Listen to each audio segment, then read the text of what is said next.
आप सुन रहे हैं मुकेश कुमार की आवाज़ में। यह लास्ट स्टोरी का प्लेटफॉर्म आप सभी का स्वागत व अभिनंदन करता है। आज के अंक में आप सभी सुनेंगे रामधारी सिंह दिनकर जी द्वारा रचित पुस्तक रश्मिरथी का द्वितीय सर्ग। इससे पहले आप लोगों का प्रथम सर्ग आप लोगों के प्लेटफॉर्म पर उपलब्ध करा दिया गया है। आइए हम लोग लाइनों के माध्यम से जुड़ने का प्रयास करते हैं। शीतल विरली की कान में शोभित आदित्य का के ऊपर कहीं ओस प्रस्वर्ण चमकते झरते कहीं शुभ निर्झर। जहाँ भूमि समतल सुंदर है नहीं दिखते हैं पाहन।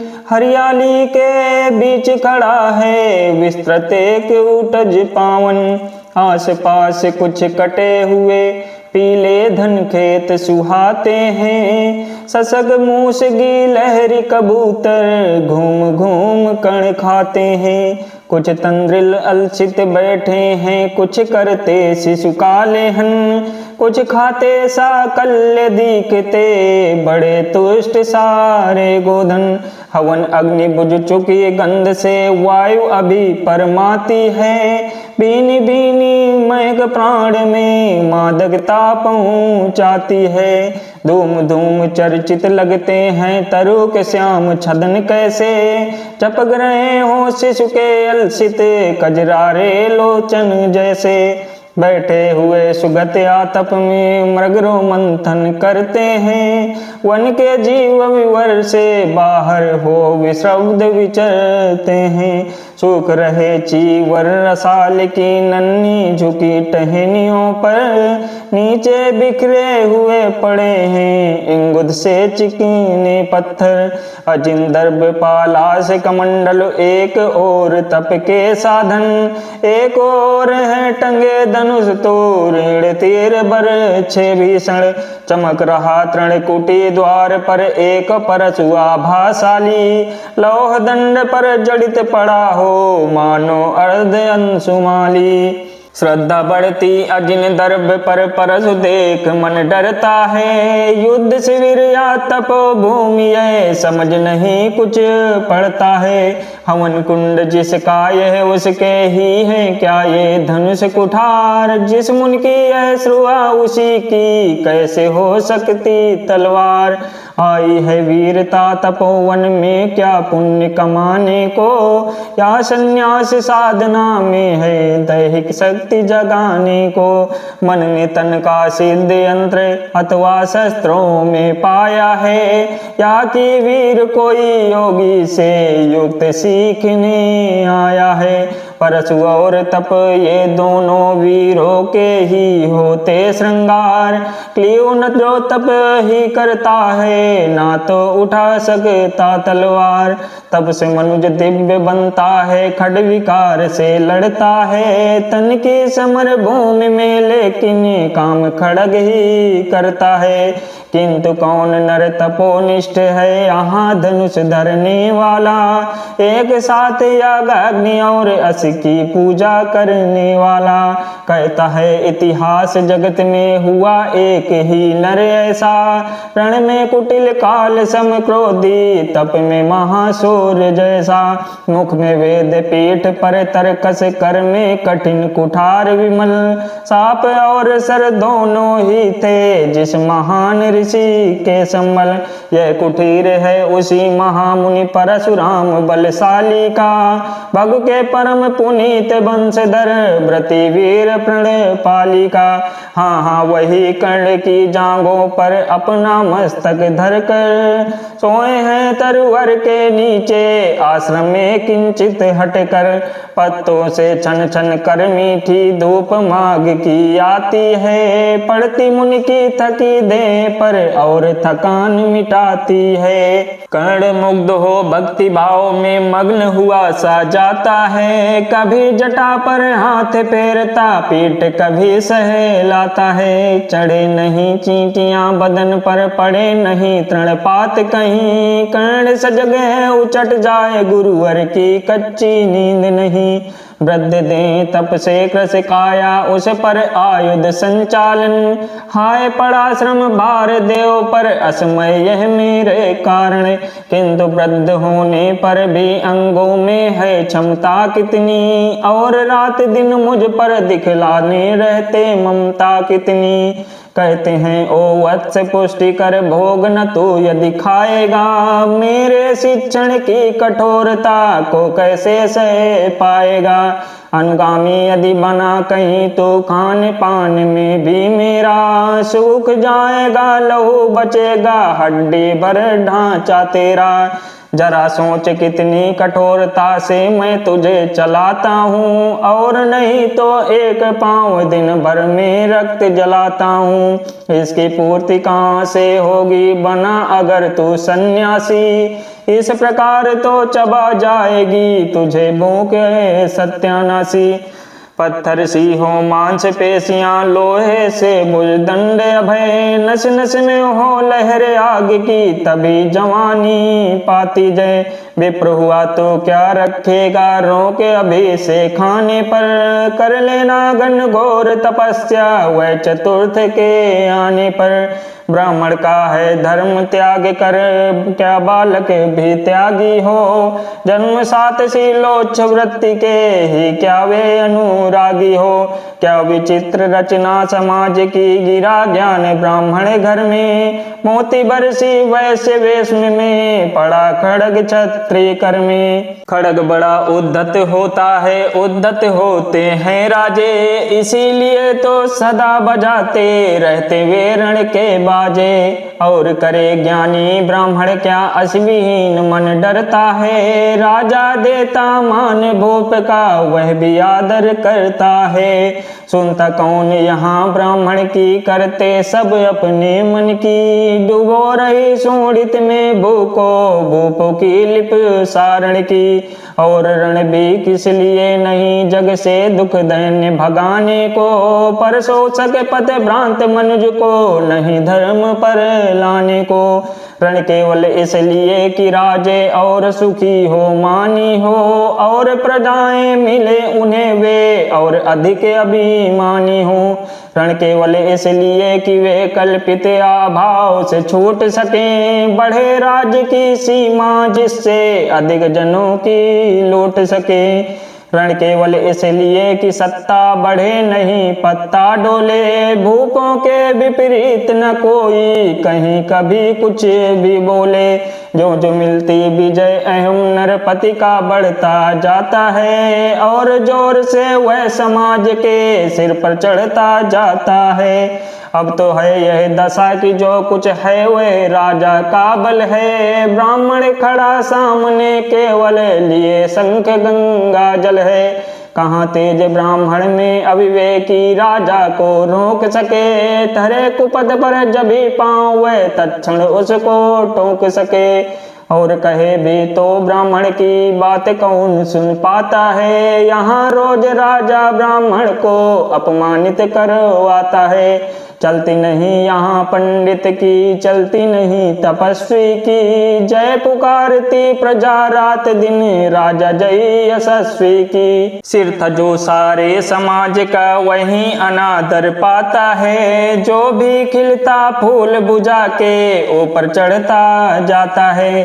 चारों ओर लोभ की ज्वाला, चारों ओर भोग की जय, पाप भार से दबी धसी जा रही धरा पल पल निश्चय। जब तक भोगी भूप प्रजाओं के नेता कहलाएंगे, ज्ञान त्याग तब नहीं श्रेष्ठता का जब तक पद पाएंगे। असन वसन से हीन दीनता में जीवन धरने वाले, सह कर भी अपमान मनुजता की चिंता करने वाले। कवि कोविद विज्ञान विशारद कलाकार पंडित ज्ञानी, कनक नहीं कल्पना ज्ञान उज्ज्वल चरित्र के अभिमानी। इन विभूतियों को जब तक संसार नहीं पहचानेगा, राजाओं से अधिक पूज जब तक नहीं वह मानेगा। तब तक पड़ी आग में धरती इसी तरह अकुलाएगी, चाहे जो भी करे दुखों से छूट नहीं वह पाएगी। थकी जीभ समझा कर गहरी लगी ठेस अभिलाषा को, भूप समझता नहीं और कुछ छोड़ खड़ग की भाषा को, रोक टोक से नहीं सुनेगा नृप समाज अविचारी है, ग्रीवा हर निष्ठुर कुठार का यह मदांध अधिकारी है। इसलिए तो मैं कहता हूँ अरे ज्ञानियों खड़ग धरो, हर न सका जिसको कोई भी वो भाग्य का तुम त्रास हरो। नित्य कहा करते हैं गुरुवर खड़ग महाभयकारी है, इसे उठाने का जग में हर एक नहीं अधिकारी है, वही उठा सकता है इसको जो कठोर हो कोमल भी, जिसमें हो धीरता वीरता और तपस्या का बल भी। वीर वही है जो कि शत्रु पर जब भी खड़ग उठाता है, मानवता के महागुणों की सत्ता भूल न जाता है, सीमित जो रख सके खड़ग को पास उसी को आने दो, विप्र जाति के सिवा किसी को मत तलवार उठाने दो। जब जब मैं सर चाप उठा कर तब कुछ दिखलाता हूँ, सुनकर आशीर्वाद देव का धन्य धन्य हो जाता हूँ। जियो जियो ऐ वत्स तीर तुमने कैसा यह मारा है, दहक उठा वन इधर उधर फूटी निर्झर की धारा है। मैं संकेत था ब्राह्मण वीरता मेरे साथ मरेगी क्या, परशुराम की याद विप्र की जाति न जुगा धरेगी क्या। पाकर तुम्हें किंतु इस वन में मेरा हृदय हुआ शीतल, तुम अवश्य टेढ़ोगे उसको मुझ में जो तेज अनल। जियो जियो ब्राह्मण कुमार तुम अक्षय कीर्ति कमाओगे, एक बार तुम भी धरती को निछत्री कर जाओगे। निश्चय तुम ब्राह्मण कुमार हो कवच और कुंडल धारी, तप कर सकते और पिता माता किसके इतना भारी। किंतु हाय ब्राह्मण कुमार सुन प्रण कांपने लगते हैं, मन उठता धिक्कार हृदय में भाव ग्लानि के जगते हैं। गुरु का प्रेम किसी को भी क्या ऐसे कभी खला होगा, और शिष्य ने कभी गुरु को इसी तरह चला होगा। पर मेरा क्या दोष हाय मैं और दूसरा क्या करता, पी सारा अपमान द्रोण के मैं कैसे पैरों पड़ता। और पांव पड़ने से भी क्या गूढ़ ज्ञान सिखलाते वे, एकलव्य सा नहीं अंगूठा क्या मेरा कटवाते हो। हाय कर्ण तू क्यों जन्मा था, जन्मा तो क्यों वीर हुआ, कवच और कुंडल भूषित भी तेरा अधम शरीर हुआ। धस जाए वह देश अतल में गुण की जहाँ नहीं पहचान, जात गोत्र के बल से ही आदर पाते हैं जहाँ सुजान। नहीं पूछता है कोई तुम व्रति वीर या दानी हो, सभी पूछते मात्र यही तुम किस कुल के अभिमानी हो। मगर मनुज क्या करे जन्म लेना तो उसके हाथ नहीं, चुनना जाति और कुल अपने बस की तो है बात नहीं। मैं कहता हूँ अगर विधाता नर को मुट्ठी में भरकर कहीं छींट दे ब्रह्मलोक से ही नीचे भूमंडल पर, तो भी विविध जातियों में ही मनुज यहाँ आ सकता है। नीचे है क्यारियां बनी तो बीज कहाँ जा सकता है। कौन जन्मता किस कुल में आकस्मिक ही है यह बात, छोटे कुल पर किंतु यहाँ होते तब भी कितने आघात। हाय जाति छोटी है तो फिर सभी हमारे गुण छोटे, जाति बड़ी तो बड़े बने वे रहे लाख चाहे खोटे। गुरु को लिए कर्ण चिंतन में था जब मग्न अचल बैठा, तभी एक विष कीट कहीं से आसन के नीचे बैठा। वज्रदंष्ट वह लगा कर्ण के उर को कुतर कुतर खाने, और बनाकर छिद्र मांस में मंद मंद भीतर जाने। कर्ण विकल हो उठा दुष्ट भौरे पर हाथ धरे कैसे, बिना हिलाए अंग कीट को किसी तरह पकड़े कैसे। पर भीतर उस धंसे कीट तक हाथ नहीं जा सकता था। बिना उठाए पांव शत्रु को कर नहीं पा सकता था, किंतु पांव के हिलते ही गुरुवर की नींद उचट जाती। सहम गई यह सोच कर्ण की भक्तिपूर्ण विहल छाती। सोचा उसने अतः कीट यह पिए रक्त पीने दूंगा, गुरु की कच्ची नींद तोड़ने का पर पाप नहीं लूंगा। बैठा रहा अचल आसन से कर्ण बहुत मन को मारे, आह निकाले बिना शील सी सहनशीलता को धारे।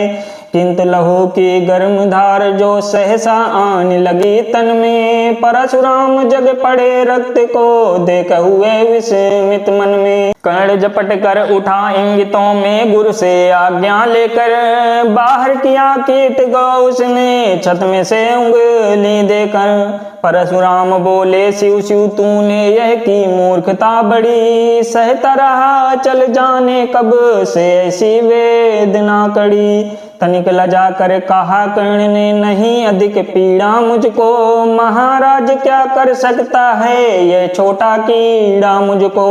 मैंने सोचा हिला डुला तो वृथा आप जग जाएंगे, क्षण भर को विश्राम मिला तो नाहक उसे गंवाएंगे। चल बैठा रहा सोच यह कीट स्वयं उड़ जाएगा, छोटा सा यह जीव मुझे कितनी पीड़ा पहुंचाएगा। पर यह तो भीतर धसता ही गया मुझे हैरान किया, लज्जित हूँ इसलिए कि सब कुछ स्वयं आपने देख लिया। परशुराम गंभीर हो गए सोच न जाने क्या मन में, फिर सहसा क्रोधाग्नि भयानक भभक उठी उनके तन में। दांत पीस आंखें तरेर कर बोले कौन छली है तू, ब्राह्मण है या और किसी अभी जन का पुत्र बलि है तू। सहनशीलता को अपना कर ब्राह्मण कभी न जीता है, किसी लक्ष्य के लिए नहीं अपमान हलाहल पीता है। सह सकता जो कठिन वेदना, पी सकता अपमान वही, बुद्धि चलाती जिसे तेज का कर सकता बलिदान वही। तेज पुंज ब्राह्मण तिल तिल कर जले नहीं यह हो सकता, किसी दशा में भी स्वभाव अपना वह कैसे खो सकता। कसक भोगता हुआ विप्र निश्चल कैसे रह सकता है, इस प्रकार की चुभन वेदना क्षत्रिय ही सह सकता है। तू अवश्य क्षत्रिय है पापी बता न तो फल पाएगा, परशुराम के कठिन शाप से अभी भस्म हो जाएगा। क्षमा क्षमा है देव दया में गिरा कर्ण गुरु के पद पर, मुख विवर्ण हो गया अंग कांपने लगे भय से थर थर। सूत पुत्र मैं शूद्र कर्ण हूँ, करुणा का विलासी हूँ, जो भी हूँ पर देव आपका अनुचर अंतेवासी हूँ। छली नहीं मैं हाय किंतु छल का ही तो यह काम हुआ, आया था विद्या संचय को किंतु व्यर्थ बदनाम हुआ।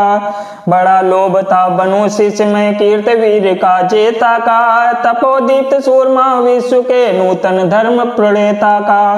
पर शंका थी मुझे सत्य का अगर पता पा जाएंगे, महाराज मुझ सूत पुत्र को कुछ भी नहीं सिखाएंगे।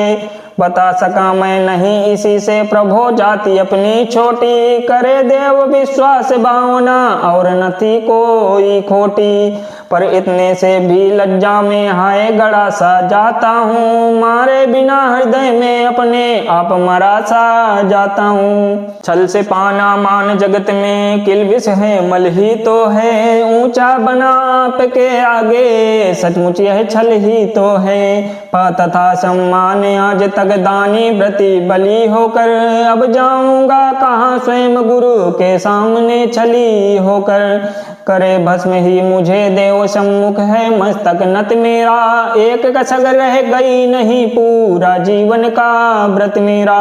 गुरु की कृपा साप से जलकर अभी भस्म हो जाऊंगा, परमदान अर्जुन का मस्तक देव कहाँ मैं पाऊंगा। यह तृष्णा यह विजय कामना मुझे छोड़ क्या पाएगी, प्रभु अतृप्त वासना मरे पर भी मुझको भरमाएगी। दुर्योधन की हार देवता कैसे सहन करूंगा मैं, अभय देख अर्जुन को मर कर भी तो रोज मरूंगा मैं। परशुराम का शिष्य कर्ण पर जीवन दान न मांगेगा, बड़ी शांति के साथ चरण को पकड़ प्राण निज त्यागेगा। प्रस्तुत हूँ दे साप किंतु अंतिम सुख तो यह पाने दे, इन्हीं पाद पद्मों के ऊपर मुझको प्राण गंवाने दे। लिपट गया गुरु के चरणों से विकल कर्ण इतना कहकर, दो कणिकाएं गिरी अश्रु की गुरु की आंखों से बहकर। बोले हाय कर्ण तू ही प्रतिभट अर्जुन का नामी है, निश्चल सखा धृतराष्ट्रों का विश्व विजय का कामी है। अब समझा किस लिए रात दिन तू ऐसा श्रम करता था, मेरे शब्द शब्द को वन में क्यों सीपी सा धरता था। देखे अगणित शिष्य दौड़ को भी कर्तव्य कुछ सिखलाया, पर तुझ सा जिज्ञासु आज तक कभी नहीं मैंने पाया। तूने जीत लिया था मुझको निज पवित्रता के बल से, क्या था पता लूटने आया है कोई मुझको छल से। किसी और पर नहीं किया वैसा इसने मैं करता था, सोने पर भी धनुर्वेद का ज्ञान कान में भरता था। नहीं किया कार्पण्य दिया जो कुछ था मेरे पास रतन, तुझ में निज का सौंप शांत हो अभी अभी प्रमुदित था मन। पापी बोले अभी भी मुख से तू ना सूत रथ चालक है, परशुराम का शिष्य विक्रमी विप्रवंश का बालक है। सूत वंश में मिला सूर्य सा कैसे तेज प्रबल तुझको, किसने ला कर दिए कहाँ से कवच और कुंडल तुझको। सूत सा रखा जिसे उसको कैसे कठोर हो मारूं मैं, जलते हुए क्रोध की ज्वाला लेकिन कहाँ उतारूं मैं। पद पर बोला कर्ण दिया था जिसको आंखों का पानी, करना होगा ग्रहण उसी को अनल आज है गुरु ज्ञानी। बरसाइए अनल आंखों से सिर पर उसे संभालूंगा, दंड भोग जल कर मुति सत्तम छल का पाप छुड़ा लूंगा। परशुराम ने कहा कर्ण तो वेद नहीं मुझको ऐसे, तुझे पता क्या सता रहा है मुझको असमंजस कैसे। पर तूने छल किया दंड उसका अवश्य ही पाएगा, परशुराम का क्रोध भयानक निष्फल कभी न जाएगा। मान लिया था पुत्र इसी से प्राण दान तो देता हूँ, पर अपनी विद्या का अंतिम चरम तेज हर लेता हूँ। सिखलाया ब्रह्मास्त्र तुझे जो काम नहीं वह आएगा, है ये मेरा साप समय पर भूलू से तू जाएगा। कर्ण विकल हो खड़ा हुआ कह हाय किया यह क्या गुरुवर, दिया साप अत्यंत निदारुण लिया नहीं जीवन क्यों हर।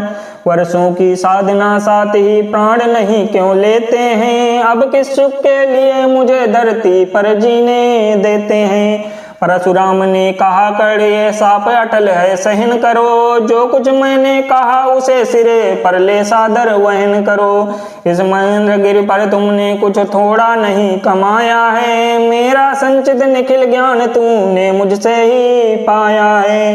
रहा नहीं ब्रह्मास्त्र के इससे क्या आता जाता है, एक शस्त्र बल से नवीर कोई सब दिन कहे लाता है। नई कला नूतन रचनाएं नई सूझ नूतन साधने, नए भाव नूतन उमंग से वीर बने रहते नूतन।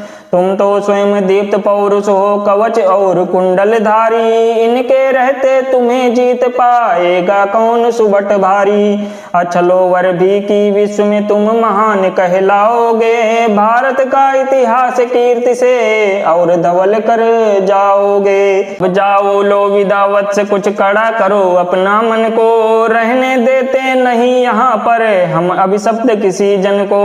हाय छीनना पड़ा मुझे को दिया हुआ अपना ही धन, सोच सोच यह बहुत विकल हो रहा नहीं जाने क्यों मन। व्रत का परिनिर्वाह कभी ऐसे भी करना होता है, इस कर से जो दिया उसे उसे कर से हरना होता है। अब जाओ तुम कर्ण कृपा करके मुझको निसंग करो, देखो मतियों सृजल दृष्टि से मेरा मत ये भंग करो। आह बुद्धि कहती कि ठीक था जो कुछ किया, परंतु हृदय मुझसे कर विद्रोह तुम्हारी मना रहा जाने क्यों जय। अनायास गुणशील तुम्हारे मन में उगते जाते हैं, भीतर किसी अश्रु गंगा में मुझे बोरने लाते हैं। जाओ जाओ कर्ण मुझे बिल्कुल असंग हो जाने दो, बैठ किसी एकांत कुंज में मन को स्वस्थ बनाने दो। भय है तुम्हें निराश देख कर छाती कहीं न फट जाए, फिर न लूं अभिशाप पिघल करे वाणी नहीं उलट जाए। इस प्रकार कह परशुराम ने फिरा लिया आनन अपना, जहां मिला था वहीं कर्ण का बिखर गया प्यारा सपना। छूकर उनका चरण कर्ण ने अर्धे अश्रु का दान किया, और इन्हें जी भर निहार कर मंद मंद प्रस्थान किया। और हमारे द्वितीय सर्ग की अंतिम पंक्तियां कि परशुधर के चरण की धूल लेकर, उन्हें अपने हृदय की भक्ति देकर, निराशा से विकल टूटा हुआ सा, किसी गिरशृंगा से छूटा हुआ सा, चला खोया हुआ सा कर्ण मन में, कि जैसे चांद चलता हो गगन में। आशा करते हैं इन लाइन्स को सुनने के पश्चात आशाओं के नए पंख लगेंगे और अपने जीवन में बिना लक्ष्य की प्राप्ति के आपके कदम नहीं रुकेंगे। और जाते जाते आप सभी लोगों से एक निवेदन है कि आप लोग इस चैनल को सब्सक्राइब, लाइक और जितना ज़्यादा हो शेयर कर देंगे। चलिए मिलते हैं नई लाइन्स के साथ में, नई सोच के साथ में, नई ऊर्जा के साथ में। तब तक आप सभी लोगों से विदा लेना चाहूँगा। Thanks for watching guys.